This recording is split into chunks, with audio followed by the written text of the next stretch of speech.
Welcome to Facts TV News, where everything is true. Body found in search for wharfs worker who fell overboard ship. The search for a Kingston Wharfs employee who fell overboard a vessel Tuesday has ended with his body being found Thursday afternoon. Reporters understand that the body of 38-year-old Scott Bamberry was fished from the Kingston Harbor sometime after 2 p.m.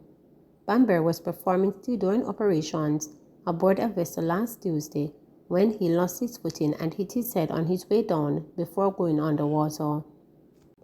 Manchester councillors mourn loss of beloved colleague. Councillors at the Manchester Municipal Corporation on Thursday broke down in tears as they mourned the loss of their colleague, Councillor Cleon Francis. Francis, who was a member of the Jamaica Labour Party JLP and councillor for the North Patrick Division, served as minority leader up to the time of his death last Friday. He died in hospital after ailing from an undisclosed illness for a month. Councillor Desmond Harrison, JLP Christiana Division, led the tributes to Francis. Harrison broke down in tears as he remembered his colleague. Councillor Claudia Morant Baker, JLP Post Division, who continued the tribute, cried as she recalled Francis mentoring her. Councillor Dalton Brown, PNP Alligator Pan Division, wore a green tie as a tribute to Francis.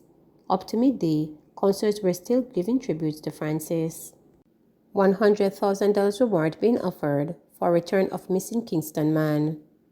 A reward of $100,000 is being offered for the safe return of 24-year-old Tajay Hilton, who has been missing since Wednesday, June 29.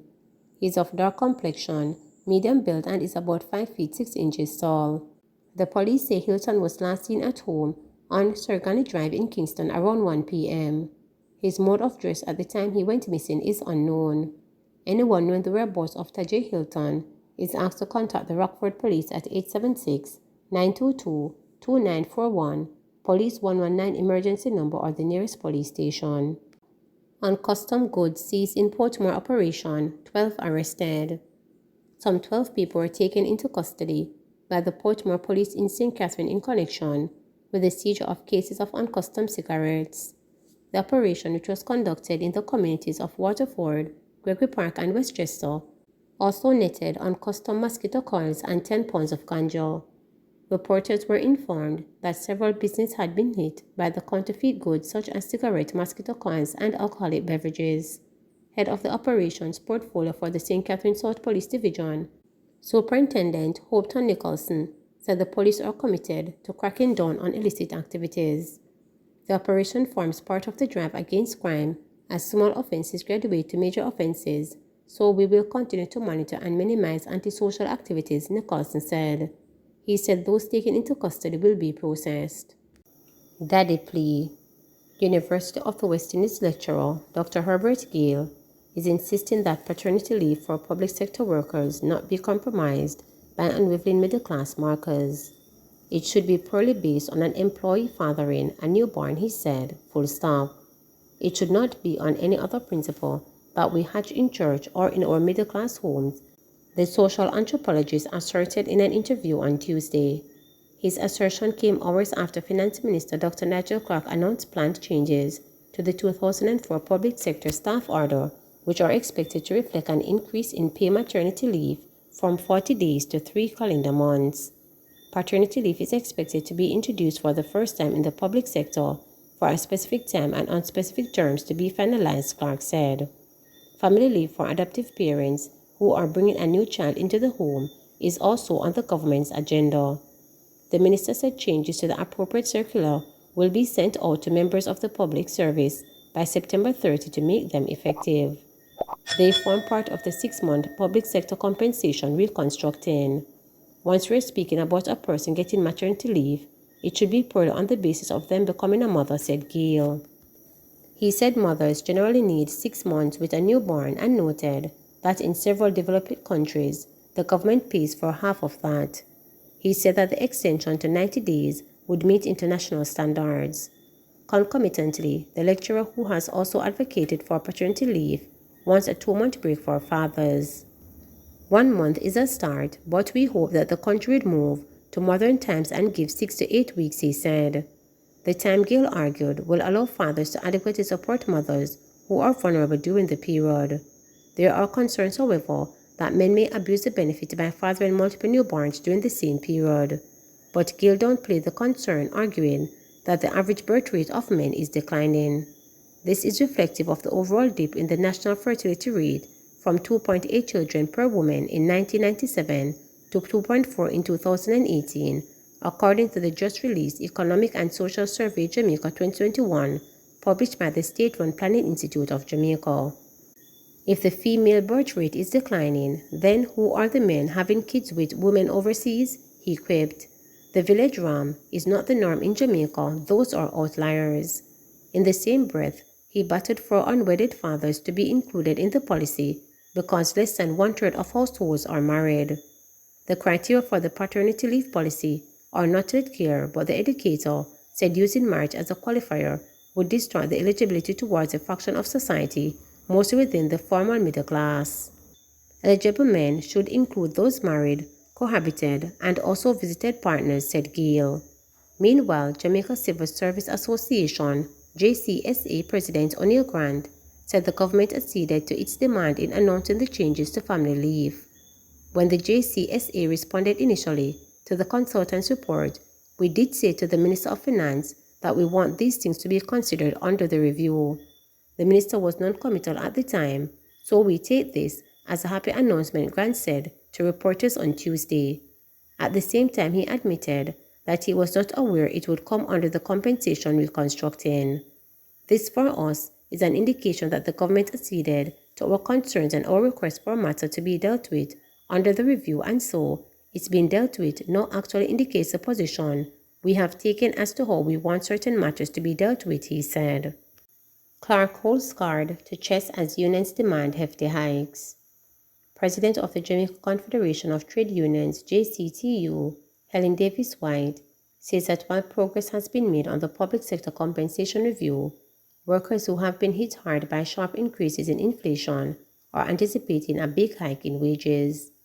Members have indicated that they really need to see some substantial increase on their pay to be able to deal with all that is happening with inflation over the last year and a half, Davis White told reporters on Tuesday. Consumer price or headline inflation in May was estimated at 10.9%, a near 1 percentage point decline from 11.8% in April. However, the rate is far higher than the optimal range of 4 to 6%. Quiz on whether the Minister of Finance will take into account inflation as part of the public sector compensation review, Portfolio Minister Dr. Nigel Clark said it was very premature for me to answer that question. Commenting further on the issue during a virtual press conference on Tuesday, Clark said, "We processed those questions around the bargaining table, and I would undermine the process if I sought to have that conversation with you instead of with my counterparts around the bargaining table." Providing an update on the compensation reconstructing exercise, Clark said that the first round of consultations has been completed with all public sector unions, and second-round talks are now underway. He also disclosed that public sector workers who earned at lowest levels will receive support for back-to-school expenses before the compensation reconstructing takes effect. Clark indicated that the assistance come in the context of the global inflationary pressures. In May, Clark had said that the consultations with the unions over the reconstruction of compensation for public sector workers should be completed by November. His comments came amid a fear of industrial action by air traffic controllers and employees of the National Water Commission and National Housing Trust. Davis White said that while the current dialogue does not involve the same process as regular wage negotiations, the timeline to complete the exercise is important, as the workers could not wait indefinitely to receive the new compensation. She said that process had been made so far based on the meeting that they've had held up to date, but a lot depends on the ministry's response to the proposal made by the unions. Davis White said the members of the JCTU are expecting a follow-up response from the ministry by the end of this week. While we are seeking to ensure that the numbers are correct and that, as best as possible, the majority of our members would be in a more advantageous position than they are before, at the same time, we have to balance that against the time constraint because we know that our members are buckling now under the weight of increased inflation over the period, the JCTU boss said. Patsy Edwards-Henry, president of the Nurses Association of Jamaica (NAJ), said the last proposal submitted by Minister of Finance to her association was not being analysed by the nurses. The NAJ has employed a consultant to work with the union on the compensation review process. The association said its members has highlighted concerns and has suggested how these can be resolved. We are having continuous dialogue with the government. We are not satisfied, but we are not totally dissatisfied. Edwards-Henry said that as part of the public sector compensation review, the government is moving towards 40-hour work week and then the overtime to chip in.